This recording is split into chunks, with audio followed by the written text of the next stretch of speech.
নমস্কার, নমস্তে, সত শ্রী আকাল এন্ড আদাব। আশা করি সবাই ভালো আছেন। এই আশা নিয়েই আজ আবার একটা নতুন ভিডিও নিয়ে হাজির হয়েছি আপনাদের সামনে। আমি অভিক, আপনারা দেখছেন रोभार अभिक। आशा रखता हूँ आप सब खैरियत से है।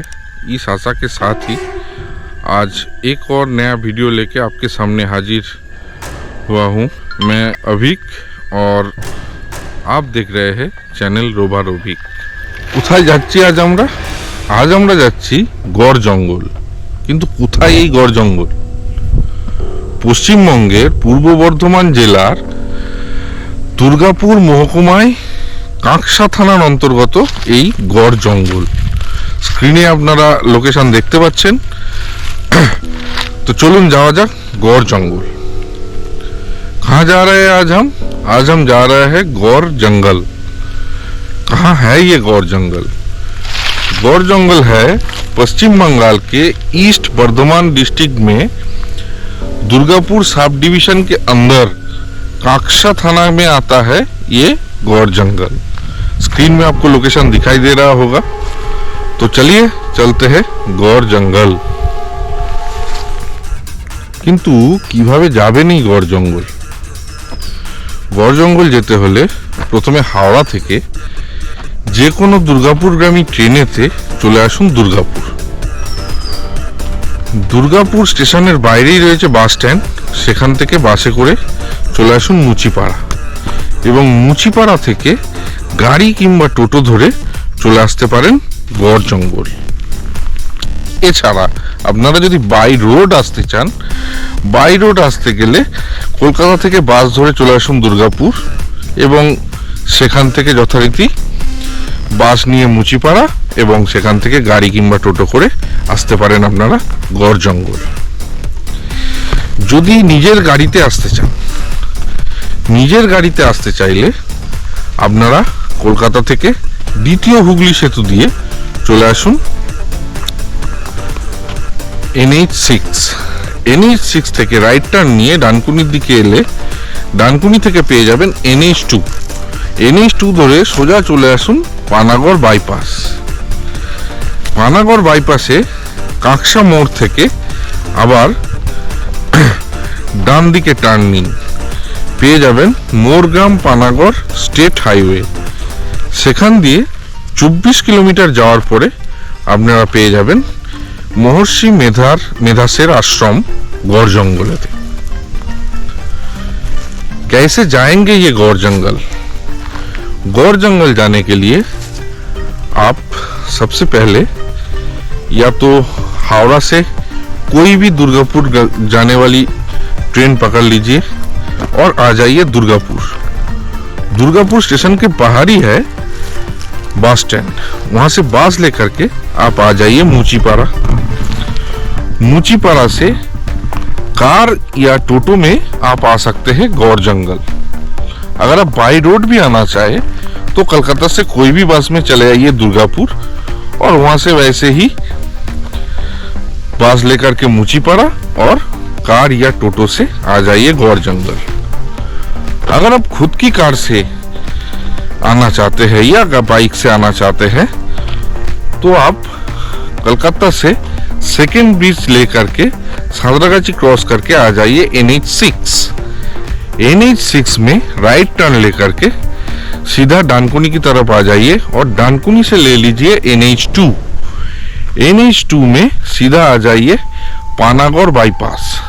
वहां पर है कांकसा मोड़। कांकसा मोड़ से राइट टर्न लेके आपको मिलेगा मोरग्राम पानागढ़ स्टेट हाईवे।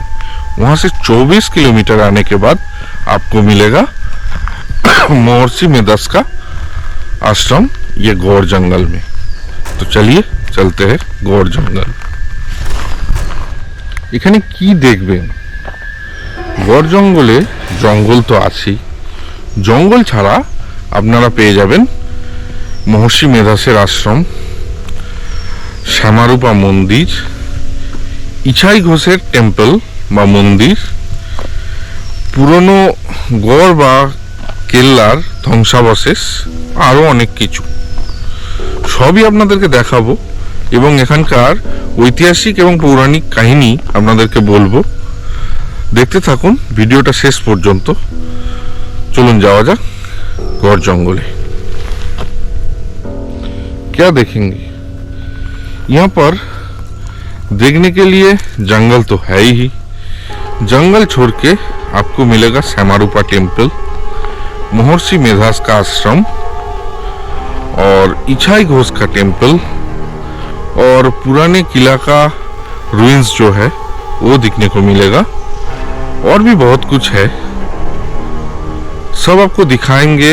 यहाँ के हिस्टोरिकल एंड माइथोलॉजिकल कहानी भी आपको सुनाएंगे। तो देखते रहिए इस वीडियो को एंड तक। तो चलिए चलते हैं गौर जंगल। এবার আপনাদের বলি এখানকার ইতিহাস কি। কিন্তু এখানকার ইতিহাস ও পুরাণ মিলেমিশে একাকার হয়ে গেছে। যাই হোক, রাঢ়বঙ্গ বাংলার ইতিহাসে এক গুরুত্বপূর্ণ স্থান অধিকার করে আছে। পূর্ব বর্ধমানের কাঁকসা থানার অধীনে গভীর জঙ্গলে ঘেরা গ্রাম গৌরাঙ্গপুর। অতীতের নাম ত্রিষষ্ঠীগড়। এই অঞ্চলে আগে লোহার কারিগর ঢেকারু সম্প্রদায়ের লোকেরা বাস করত। তাদের নামানুসারে এই জায়গার নাম হয় ঢেকুরগড়। এখন এই অঞ্চলে কয়েক ঘর ঢেকারু সম্প্রদায়ের লোকের দেখা মেলে। এখানে জনবসতি প্রায় নেই বললেই চলে। পাশ দিয়ে বয়ে চলেছে অজয় নদ। অজয় নদের অন্য পারে কবি জয়দেবের কেন্দুলি গ্রাম, আর এপারে শাল, অর্জুন, ইউক্যালিপটাস ও বুনো গাছগাছালিতে ভরা গা ছমছম করা জঙ্গল। अब आपको बताएंगे यहाँ का हिस्ट्री, लेकिन यहाँ का हिस्ट्री और माइथोलॉजी मिलके एक हो चुका है। जो भी है, राढ़ बंगाल के हिस्ट्री में बहुत ही जरूरी जगह बनाए हुए है। पूर्वी बर्धमान के कांकसा थाना में गहरे जंगल से घिरा हुआ गांव है गौरांगपुर। अतीत में इसका नाम था त्रिषष्ठीगढ़। इस जगह में पहले लोहा के कारीगर ढेकारू संप्रदाय के लोग रहते थे। उनके नाम से ही इस जगह का नाम हुआ ढेकुरगढ़। अभी भी इस क्षेत्र में कुछ घर ढेकारू संप्रदाय का लोग मिलते हैं। यहाँ पर आबादी ना के बराबर ही है। पास से बहे जा रहा है अजय नद। अजय नद के उस पार है कवि जयदेव का केंदुली गांव, और इस पार साल, अर्जुन, यूक्যালিপটাস और वन्य पेड़ पौधे से भरा डरावना जंगल। খ্রিস্টীয় অষ্টম থেকে দ্বাদশ শতাব্দীতে রাঢ়বঙ্গ বা পূর্ব ভারতের অধিকাংশ জায়গায় পাল বংশের রাজ্যাধীন ছিল। এর মধ্যে 988 খ্রিস্টাব্দ থেকে 1038 খ্রিস্টাব্দ পর্যন্ত রাজত্ব করেছেন মহারাজা মহিপাল। মহারাজা মহিপালের অধীনস্থ সামন্ত রাজা ইছাই গোয়ালা বা ঈশ্বর ঘোষ ছিলেন এই ঢেকুরগড়ের একচ্ছত্র অধিপতি। এই ইছাই ঘোষ ছিলেন মা চণ্ডীর বরপুত্র ও মহাদেবের একান্ত ভক্ত। মা চণ্ডীর বরে ইছাই ঘোষ अजेय ছিলেন। 8वीं शताब्दी से 12वीं शताब्दी तक राढ़ बंगाल या पूर्वी भारत के ज्यादातर जगह पाल डायनेस्टी के अधीन थे। इस समय के बीच सन 988 से लेकर सन 1038 तक राज किया महाराजा महिपाल। महाराजा महिपाल के अधीन सामंत राज इछाई ग्वाला या ईश्वर घोष के अधीन था ये ढेकुरगढ़। इछाई घोष था मां चंडी के बूंदसन यानी बौर पुत्र और महादेव के भक्त। मां चंडी के वरदान से इछाई घोष अजेय था। ঐতিহাসিক বিনয় ঘোষের লেখা থেকে জানা যায় রাঢ়বঙ্গের তৎকালীন অধীশ্বর মহিপালের অধীনস্থ সামন্ত রাজা ইছাই ঘোষ ছিলেন বর্ধমানের ঢেকুরগড়ের একচ্ছত্র অধিপতি। পশ্চিমবঙ্গের উত্তর দিনাজপুর জেলার রামগঞ্জ গ্রামে ঈশ্বর ঘোষের একটি তাম্রশাসন আবিষ্কৃত হয়েছে। প্রত্নতাত্ত্বিক ননীগোপাল মজুমদারের মতে এটি পাল যুগের ইতিহাসের সাক্ষ্য। এই তাম্রশাসন থেকে জানা যায় ঈশ্বর ঘোষ ছিলেন ধবল ঘোষের পুত্র। ঈশ্বর ঘোষ তার আরাধ্যা দেবী চণ্ডীকে দশভুজা বা দুর্গা রূপে প্রথম পুজো করেন। ধর্মমঙ্গল কাব্য অনুযায়ী সারা বিশ্বে এটাই প্রথম দুর্গাপূজা। পরে বিষ্ণুপুর বা বিষ্ণুপুর ও থেরওয়ারি গ্রামের মধ্যবর্তী জঙ্গলাকীর্ণ জায়গায় নির্মাণ করেন দুর্গা মন্দির, যা পরবর্তীকালে শ্যামরূপা দুর্গা নামে পরিচিতি লাভ করে এবং এই এলাকার নাম হয় শ্যামরূপাগড়। এই শ্যামরূপা মন্দিরের কিছুটা দূরেই রয়েছে ইছাই ঘোষের রাজপ্রাসাদের ধ্বংসাবশেষ, যা বর্তমানে महर्षि मेधासेर आश्रम। ऐतिहासिक विनय घोष लिखे हैं, रार बंगाल के उस समय के स्वामी महिपाल के अधीन सामंतराज इछाई घोष थे बर्धमान के ढेकुरगढ़ का अनन्य स्वामी। पश्चिम बंगाल के उत्तर दिनाजपुर जिला का रामगंज गांव में ईश्वर घोष का एक ताम्रफलक आविष्कार हुआ है। पुरातत्वविद ननी गोपाल मजुमदार कहते हैं ये पाल डायनेस्टी का इतिहास का स्वरूप है। इस ताम्रफलक से जाना जाता है ईश्वर घोष थे धवल घोष के पुत्र। ईश्वर घोष उनके आराध्या चंडी देवी को 10 भुजा या दुर्गा रूप में पहली बार पूजा किया था। धर्ममंगल काव्य के अनुसार यही विश्व का सर्वप्रथम दुर्गा पूजा है। बाद में विष्णुपुर या विष्णुपुर और थेरवाड़ी गांव के बीच के जंगल में एक दुर्गा मंदिर निर्मित किया। यही दुर्गा मंदिर बाद में श्यामरूपा दुर्गा नाम से परिचित हो उठा और आसपास के इलाका श्यामरूपा गौर के नाम से जाने गए। इस मंदिर से कुछ ही दूरी पर ईश्वर घोष का राजमहल का खंडहर आज भी है, जो अभी महर्षि मेधास का आश्रम बन चुका है। रहस्यमय मंदिर के घिरे रयेछे अनेक लोकगाथा। लोकमुखे शोना যায় গড় জঙ্গলের কোনো এক অজানা উৎস থেকে আজও শোনা যায় কামানের আওয়াজ, আর তখনই শুরু হয় শ্যামরূপা মন্দিরে সন্ধিক্ষণের পুজো। তবে পুরোহিত মশাই বললেন কয়েক বছর আগে তা শোনা গেলেও এখন আর তা শোনা যায় না। সেটা অতিরিক্ত ভিড় আর কোলাহলের কারণেও হতে পারে বা অন্য কোনো কারণেও হতে পারে। মন্দিরে প্রতিষ্ঠিত শ্বেতপ্রস্তর নির্মিত সুদর্শনা দুর্গা মূর্তি, উচ্চতায় 10-12 ইঞ্চি। মন্দির প্রাঙ্গণে রয়েছে একটি হাড়িকার। আগে এখানে কাপালিকেরা নরবলি দিতেন। একবার অজয় নদের ওপার থেকে কেন্দুলি গ্রাম থেকে গীত গোবিন্দের রচয়িতা বৈষ্ণব কবি জয়দেব আসেন এই মন্দির দর্শনে। তিনি কাপালিককে প্রস্তাব দেন, যদি কাপালিক তাঁকে চাক্ষুষ মাতৃদর্শন করাতে পারেন তবেই প্রমাণ হবে কাপালিকের উৎসর্গীকৃত নরবলি দেবী গ্রহণ করেন। যদি কাপালিক তা না পারেন তাহলে কবি জয়দেব তাকে শ্রীকৃষ্ণ বা শ্যামরূপ দর্শন করাবে। তবে তাতে শর্ত আছে একটা, নরবলি বন্ধ করতে হবে। ভক্ত কবি জয়দেবের এই প্রস্তাবে কাপালিক রাজি হয়ে যান। কাপালিক তাঁর উপাস্য দেবীর উপাসনা শুরু করলেন এবং দর্শনের প্রত্যাশী হলেন, কিন্তু তিনি সফল হলেন না। এরপর কবি জয়দেবের ভক্তিপূর্ণ আকুল প্রার্থনায় শ্যামা মা শ্যামরূপ ধারণ করে দর্শন দিলেন কাপালিককে। আনন্দে আবেগে কাপালিক লুটিয়ে পড়লেন প্রেমিক সাধক জয়দেবের চরণতলে। সেই থেকে এই মন্দিরের পূজিত দেবীর নাম হলো श्यामरूपा दुर्गा और बंद हलो नरबली। इस मंदिर को लेके लोगों में बहुत सारे कहानियां प्रचलित है। कहा जाता है जंगल के कोई अनजाने जगह से आज भी सुनाई देता है तोप के आवाज, और तब भी संधि पूजा का आरंभ होता है इस मंदिर में। लेकिन पुजारी जी ने कहा कुछ साल पहले जरूर सुनाई देते थे, पर अब नहीं सुनाई देता है। हो सकता है बहुत भीड़ और शोर शराबा के कारण या दूसरा कोई कारण।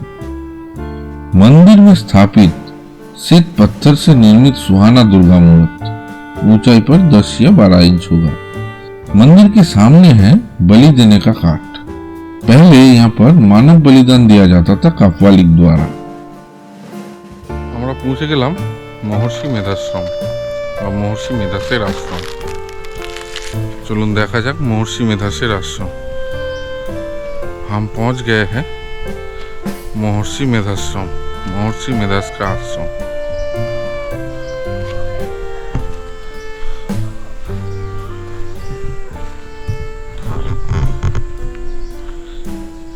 एक बार अजय नद के उस पार केंदुली गांव से गीत गोविंद काव्य के लेखक वैष्णव कवि जयदेव आए थे मंदिर दर्शन में। उन्होंने कपालिक को प्रस्ताव दिया, अगर कपालिक उन्हें माता का रूप दर्शन करा दे तो ही सिद्ध होगा कपालिक का समर्पित मानव बलिदान देवी ने ग्रहण किया। अगर कपालिक नाकामयाब रहे तो तो कवि कापालिक को श्री कृष्ण या श्याम रूप दर्शन कराएंगे, लेकिन एक शर्त पर कि मानव बलिदान बंद करना होगा। कापालिक कवि के इस प्रस्ताव में राजी हो जाता है। फिर कापालिक अपने देवी का पूजा करते हुए दर्शन की मांग करता है, पर देवी दर्शन नहीं देते। इसके बाद कवि जयदेव के भक्तिपूर्ण आकुल प्रार्थना में श्यामा मां श्याम रूप में दर्शन दिया कापालिक को। आनंद और आवेग में आप्लुत होकर कापालिक गिर पड़े कवि के चरणों में। तब से इस मंदिर में देवी का नाम हुआ श्याम रूपा दुर्गा और बंद हुआ मानव बलिदान।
ধর্মমঙ্গল কাব্য অনুযায়ী ঢেকুরগড়ের অধিপতি মা চণ্ডীর বরপুত্র অসীম শক্তিশালী সামন্ত রাজা ইছাই ঘোষ একসময় প্রচন্ডভাবে বিদ্রোহী ও স্বৈরাচারী হয়ে ওঠে। গৌরেশ্বর ইছাই ঘোষের এই পরিবর্তনে চিন্তিত হয়ে ওঠে। উনি তখন ওনারই অধীনস্থ মেদিনীপুরের কোনো এক অঞ্চলের আরেক সামন্ত রাজা কর্ণসেনকে আদেশ দেন ইছাই ঘোষকে দমন করার জন্য। কর্ণসেন গড় জঙ্গল আক্রমণ করেন। প্রবল যুদ্ধ হয় কর্ণসেন ও ইছাই ঘোষের মধ্যে। মা চণ্ডীর পরে বলিয়ান ইছাই ঘোষ যুদ্ধে জয়লাভ করেন ও কর্ণসেন পরাজিত হন। ঢেকুর সম্প্রদায়ের লোক ছিলেন মহাদেবের ও ধর্ম ঠাকুরের উপাসক। তাই জয়ের স্মৃতিস্বরূপ ইছাই ঘোষ অজয় নদের দক্ষিণ তীরে নির্মাণ করেন মহাদেবের মন্দির। এই মন্দির রাঢ়বঙ্গের ইতিহাসে इछाई घोषের देउल नामे ख्यात है। धर्ममंगल काव्य के अनुसार ढेकुरगढ़ के स्वामी मां चंडी के बर पुत्र अनंत शक्तिशाली सामंतराज इछाई घोष एक समय पर बागी बन गए। उनके इस परिवर्तन से गौरेश्वर महाराज बहुत चिंतित हो पड़े। महाराज ने उनके आधीन मेदिनीपुर के कोई क्षेत्र के और एक सामंतराज कर्णसेन को आदेश दिया इछाई घोष को बंदी बनाने के लिए। कर्णसेन ने गौर जंगल आक्रमण कर दिया। बहुत ही भयानक युद्ध हुआ इछाई घोष और कर्णसेन के बीच, लेकिन मां चंडी के बर पुत्र इछाई घोष युद्ध में जीत हासिल की। कर्णसेन पराजित हुए। ढेकुर संप्रदाय के लोग महादेव और धर्म ठाकुर के उपासक थे, इसलिए जीत की स्मृति के रूप में इछाई घोष अजयनाथ के दक्षिण किनारे पर निर्मित किया महादेव के भव्य मंदिर। इस मंदिर को राढ़ बंगाल के इतिहास में इछाई घोष का देउल के नाम से वर्णित किया गया है। আমরা চলে এসেছি অজয় নদীর ধারে ইছাই ঘোষের দেউল। আমার পিছনেই দেখতে পাচ্ছেন ইছাই ঘোষের দেউল। हम आ गए हैं अजय नौत के एकदम नज़दीक इछाई घोष के देउल में।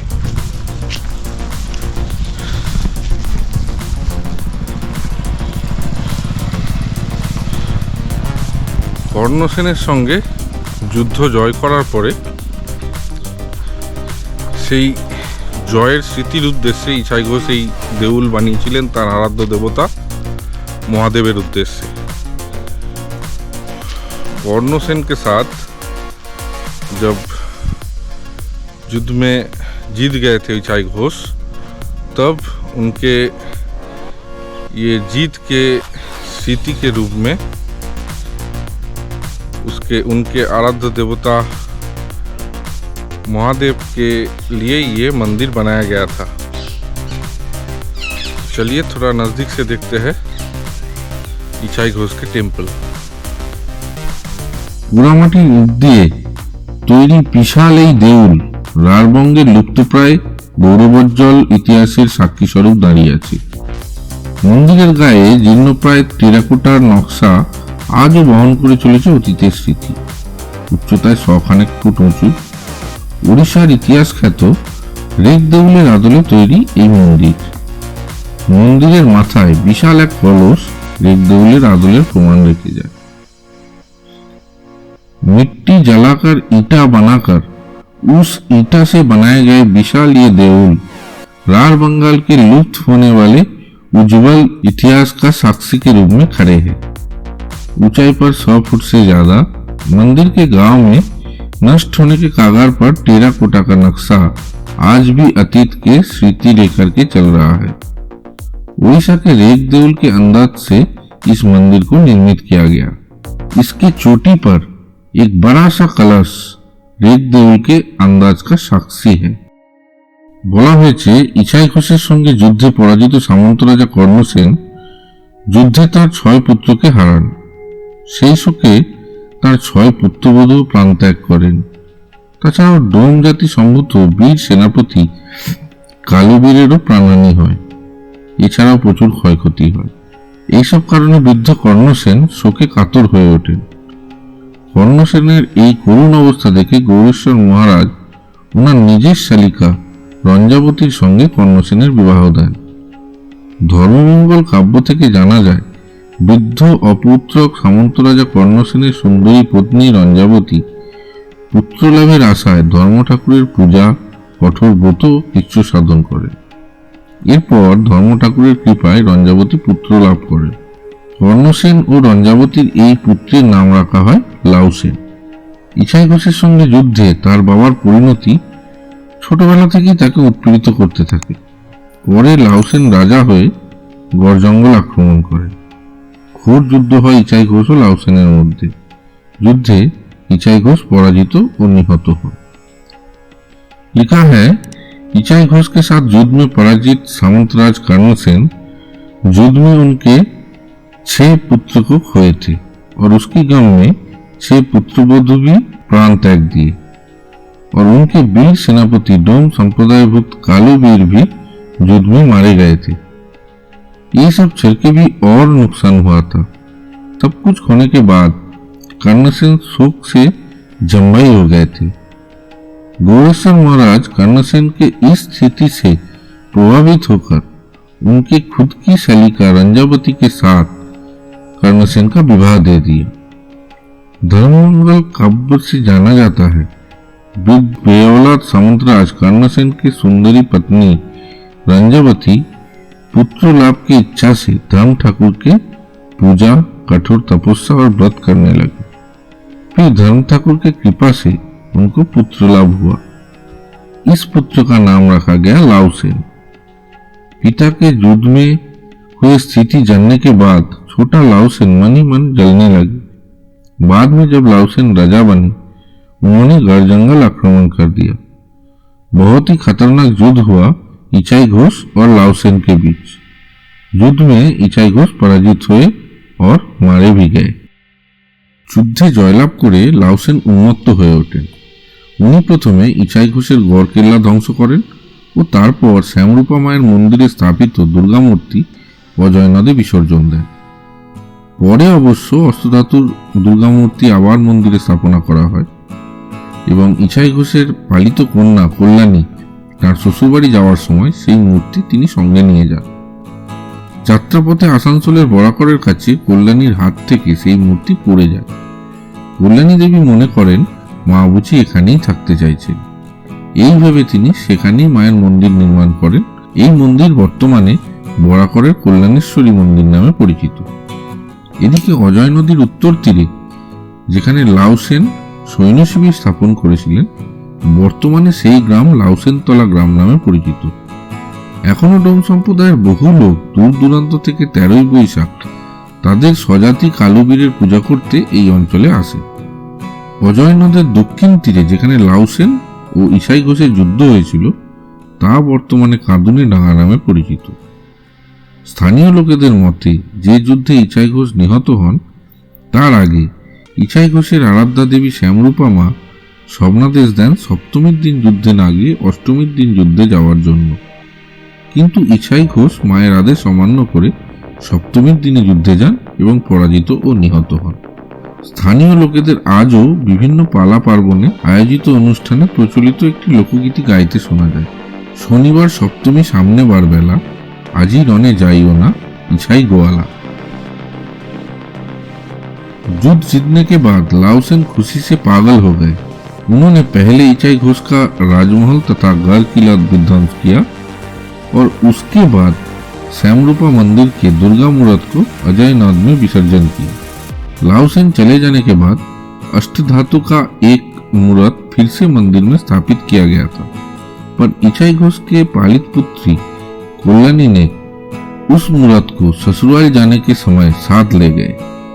जाते जाते आसनसोल के बराकर के पास अचानक वो मूर्त हाथ से गिर जाने से कल्याणी को लगा माँ यहीं पर रहना चाहते हैं। उन्होंने वहीं पर माँ के एक भव्य मंदिर निर्मित करवाए।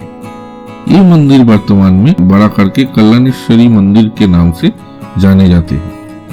इधर अजयनाथ के उत्तरी तीर पर जहां लाउसेन ने सेना शिविर बनाए थे, उस गांव का वर्तमान नाम लाउसेन तला गांव हो गया।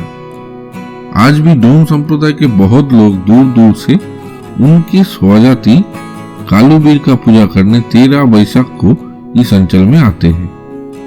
अजयनाथ के दक्षिण तीर पर जहां लाउसेन और इछाई घोष के बीच युद्ध हुआ था, वो वर्तमान में कादुने डंगा नाम से परिचित है।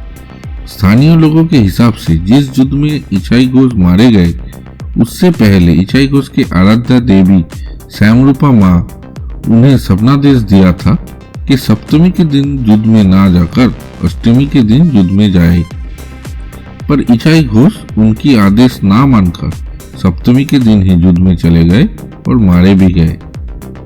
स्थानीय लोग आज भी आयोजित अनुष्ठान में प्रचलित एक लोकगीति गाते हैं। शनिवार सप्तमी सामने बार बेला, आजी रने जाइयो ना इछाई गोवाला। मतलब आज शनिवार है, सप्तमी है, सामने बार बेला है, आज युद्ध में मत जाइए इछाई गोवाला।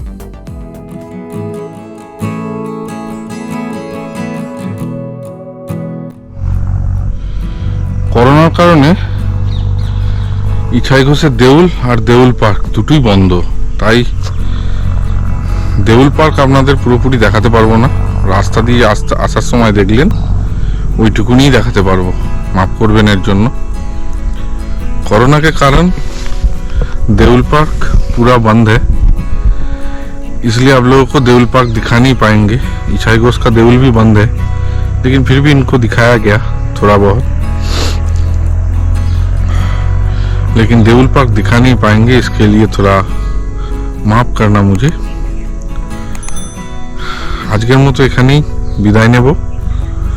তবে বিদায় নেবার আগে আবার রিকোয়েস্ট করব, আমার ভিডিওগুলো যদি ভালো লাগে অবশ্যই লাইক এবং শেয়ার করবেন, এবং এই ধরনের আরও নতুন ভিডিও দেখতে আমার চ্যানেলটি সাবস্ক্রাইব করে নেবেন এবং পাশের বেল আইকনটিতে ক্লিক করে অল নোটিফিকেশানটি সিলেক্ট করে দেবেন। এর ফলে আমার প্রত্যেকটি নতুন ভিডিও নোটিফিকেশান আপনাদের কাছে পৌঁছে যাবে সরাসরি। आज इतना ही, यहाँ से हम वापस जाएंगे, लेकिन जाने से पहले और एक बार रिक्वेस्ट करना चाहूँगा, अगर मेरा वीडियो आप लोगों को अच्छा लगे तो प्लीज़ मुझे लाइक और शेयर दीजिए। और हाँ, आपको कैसा लगा ये भी आप कमेंट करके बताइए, ताकि मैं आगे इसको रिकवर कर सकूं। और ऐसा ही नया वीडियो देखने के लिए मेरे चैनल को सब्सक्राइब कर लीजिए और बगल के बेल आइकन को प्रेस करके ऑल नोटिफिकेशन को सिलेक्ट कर दीजिए। इससे मेरा हर नया वीडियो का नोटिफिकेशन आप तक पहुंच जाएगा डायरेक्टली। तो आप मुझे आज्ञा दें। धन्यवाद, थैंक यू, नमस्कार, नमस्ते।